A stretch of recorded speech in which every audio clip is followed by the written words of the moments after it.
Hello everyone.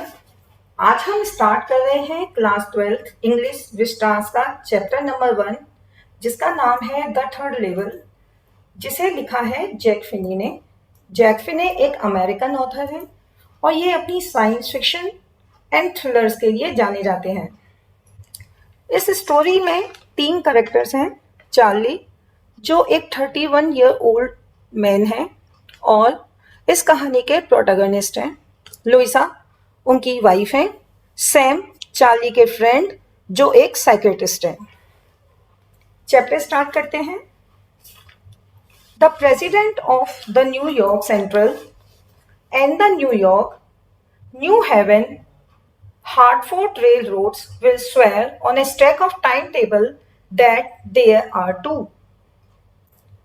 New York Central, New York, New Haven and Hartford railroads के presidents या head time table की pile पे हाथ रखकर स्वेयर कर सकते हैं या कसम खा सकते हैं कि वहां 2 हैं। बट आई से there are 3 because I have been on the 3rd level of the Grand Central Station. लेकिन मैं कहता हूं वहां 3 है क्योंकि मैं ग्रैंड सेंट्रल स्टेशन के 3rd लेवल पे जा चुका हूं। यहाँ अंडरग्राउंड रेल रोड्स की बात की जा रही है। एक्चुअली वहां 2 ही रेल रोड स्टेशन है, लेकिन चार्ली को वहां 3 लेवल या स्टेशन होने का कंफ्यूजन है। Yes, I have taken the obvious step. I talked to a psychiatrist friend of mine, among others. Narrator आगे बताते हैं कि मैंने एक ऑब्वियस स्टेप लिया और मैंने दूसरों के साथ अपने साइकियाट्रिस्ट फ्रेंड से बात की। I told him about the 3rd level at Grand Central Station and he said it was a waking dream wish fulfillment. मैंने उसे ग्रैंड सेंट्रल स्टेशन के 3rd लेवल के बारे में बताया और उसने मुझे कहा कि यह मेरी एक वेकिंग ड्रीम विश फुलफिलमेंट है। वेकिंग ड्रीम विश फुलफिलमेंट का मतलब एक ऐसे डे ड्रीम से है जो नरेटर ने इमेजिन किया है और जो पूरा हो गया है। He said I was unhappy. उसने कहा कि मैं दुखी हूं। That made my wife kind of mad. But he explained that he means the modern world is full of insecurity, fear, war, worry, and all the rest of it, and that I just want to escape. इससे मेरी wife shocked हो गई, लेकिन उसने explain किया कि उनका मतलब है कि ये मॉडर्न वर्ल्ड इनसिक्योरिटी, डर, लड़ाई, चिंता और जो कुछ भी है उससे भरा हुआ है और मैं इन सब से एस्केप या छुटकारा पाना चाहता हूं। Well, who doesn't? ठीक है, कौन नहीं चाहता? Everybody I know wants to escape, but they don't wander down into any 3rd level at Grand Central station. हर कोई जिन्हें मैं जानता हूं वो एस्केप चाहते हैं, लेकिन वे सभी इधर उधर घूमते हुए ग्रैंड सेंट्रल स्टेशन के 3rd लेवल पर नहीं पहुंच जाते। But that's the reason, he said, and my friends all agreed. लेकिन उसने कहा कि यही रीजन है और मेरे सभी फ्रेंड इससे एग्री थे। Everything points to it, they claimed. उन्होंने दावा किया कि हर चीज यही इशारा करती है। दे my stamp collecting, for example, that is a temporary refuse from reality. For example, मेरा स्टैम्प कलेक्टिंग ये भी एक रियलिटी से टेम्पररी रिफ्यूज है। टेम्पररी रिफ्यूज का मतलब किसी हार्श रियलिटी से बचने के लिए थोड़े समय के लिए कहीं और शेल्टर लेना है। Well, maybe, but my grandfather didn't need any refuge from reality. Things were pretty nice and peaceful in his day, from all I hear, and he started my collection. हो सकता है, लेकिन मेरे दादाजी को कोई रिफ्यूज की आवश्यकता नहीं थी, क्योंकि जहां तक मैंने सुना है उनके टाइम में चीजें अच्छी और पीसफुल थी और उन्होंने ही मेरी कलेक्शन स्टार्ट की। It is a nice collection too, blocks of four of practically every US issue, first day covers and so on। और यह कलेक्शन बहुत अच्छी भी है। उनके पास ब्लॉक्स ऑफ फोर यानी कि 4 स्टेम्स का एक सेट जो हर यूएस इशू का है, यानी कि जो भी यूएस में स्टेम्स इशू हुए हैं उन सब का है। President Roosevelt collected stamps too you know. Narrator आगे कहते हैं कि प्रेसिडेंट रोजवेल्ट भी स्टैम्प कलेक्शन करते थे, यानी कि नरेटर अपने दादाजी और प्रेसिडेंट्स का एग्जाम्पल देकर स्टैम्प कलेक्शन को किसी सिचुएशन से एस्केप करने का सॉल्यूशन नहीं बताते। Anyway, here is what happened at Grand central. वो आगे बताते हैं कि ग्रैंड सेंट्रल पे आगे क्या हुआ। One night last summer, I worked late at the office। एक रात लास्ट समर मैं देर तक ऑफिस में मैंने काम किया। I was in a hurry to get uptown to my apartment, so I decided to take subway from the Grand Central because it is faster than the bus। Narrator बताते हैं कि वो एक रात लास्ट समर में उन्होंने काफी देर तक ऑफिस में काम किया और वो जल्दी में थे। उन्हें अपने अपार्टमेंट जो अपटाउन में था वहां जाना था और उन्होंने ग्रैंड सेंट्रल से सबवे लेने का डिसाइड किया, क्योंकि ये बस से तेज है। Subway means underground system of railways. Now I don't know why this should have happened to me। Narrator आगे कहते हैं, मैं नहीं जानता कि ये मेरे साथ क्यों हुआ। I am just an ordinary guy named Charlie, 31 years old, and I was wearing a tan gabardine suit and a straw hat with a fancy band।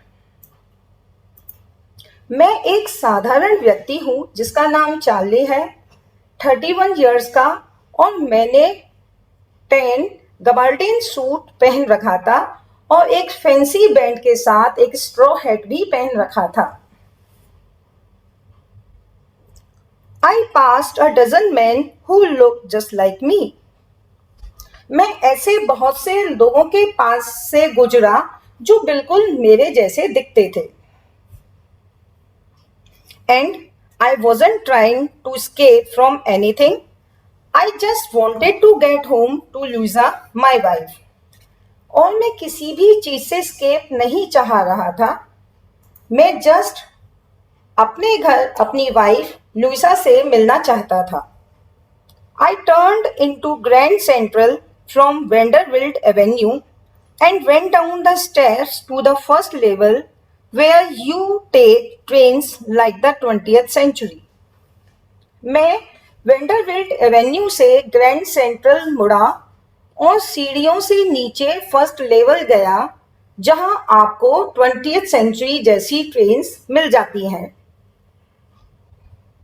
Then I walked down another flight to the second level where the suburban trains leave from, ducked into an arched doorways heading for the subway and got lost।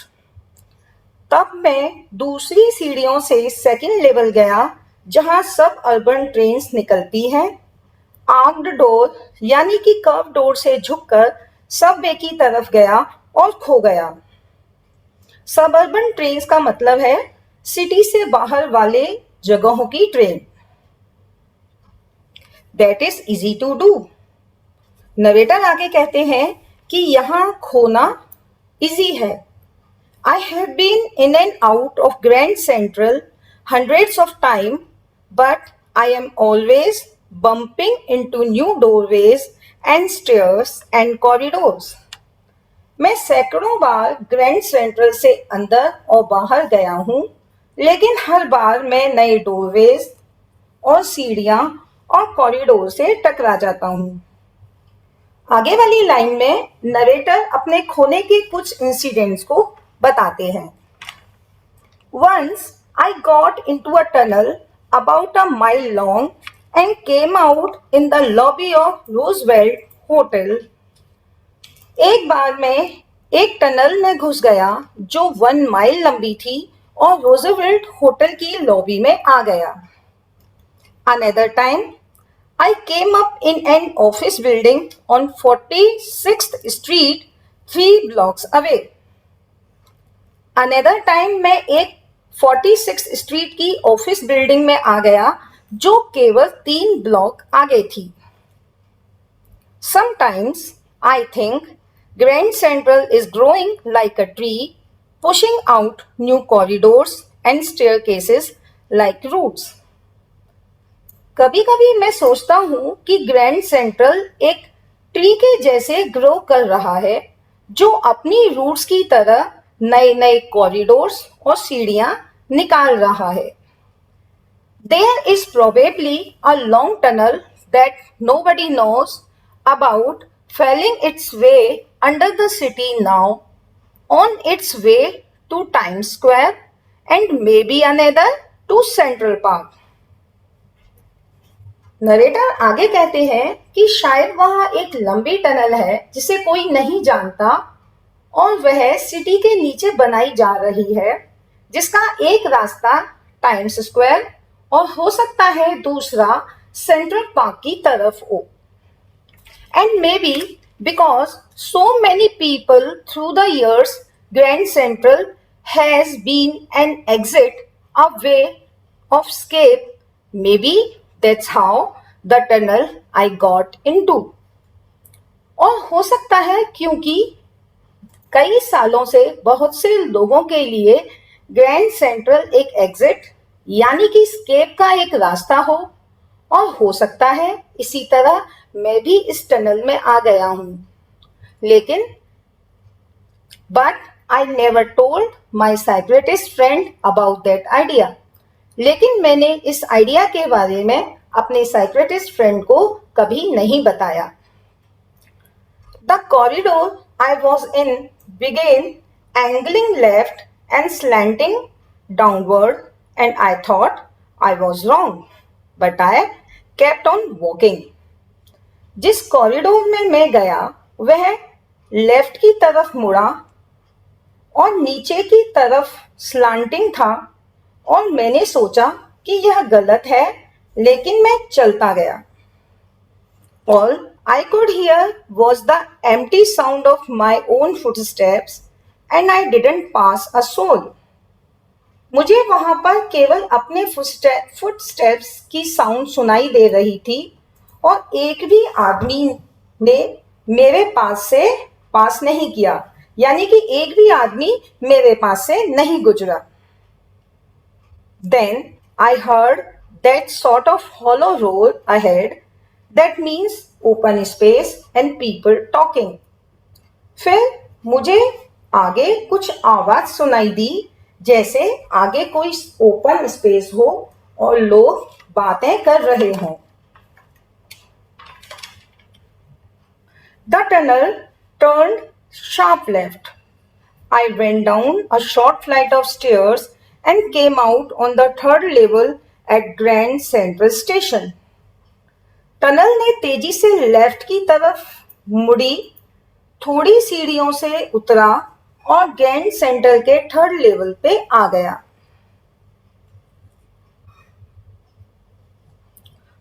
For just a moment, I thought I was back on the 2nd level, but I saw the room was smaller. There were fewer ticket windows and train gates, and the information booth in the center was wood and old looking. एक moment के लिए मैंने सोचा कि मैं वापस second level पे आ गया हूँ, लेकिन मैंने देखा कि रूम थोड़ा छोटा था, वहाँ थोड़े कम टिकट विंडोज और ट्रेन गेट से, और सेंट्रल में इंफॉर्मेशन बूथ लकड़ी का और ओल्ड लुकिंग था। And the man in the booth wore a green eye shade and long black sleeves protector. और बूथ के अंदर आदमी ने ग्रीन आई शेड और लॉन्ग स्लीव्स प्रोटेक्टर पहन रखे थे। The lights were dim and sort of flickering. वह लाइट्स डिम थी, कमजोर थी और फ्लिकर कर रही थी। फ्लिकर यानी कि हिल रही थी। Then I saw why. They were open flame gas lights. तब मैंने देखा क्यों। वो सब ओपन फ्लेम गैस लाइट्स थी, इसी वजह से वो फ्लिकर कर रही थी। यह चैप्टर का पार्ट 1 था। नेक्स्ट पार्ट में हम इस चैप्टर को फिनिश कर देंगे। अगर आपको यह वीडियो पसंद आया हो तो प्लीज इसे लाइक एंड सब्सक्राइब करना ना भूलें। मिलते हैं आपसे नेक्स्ट चैप्टर में, नेक्स्ट पार्ट में। थैंक यू एंड जय हिंद।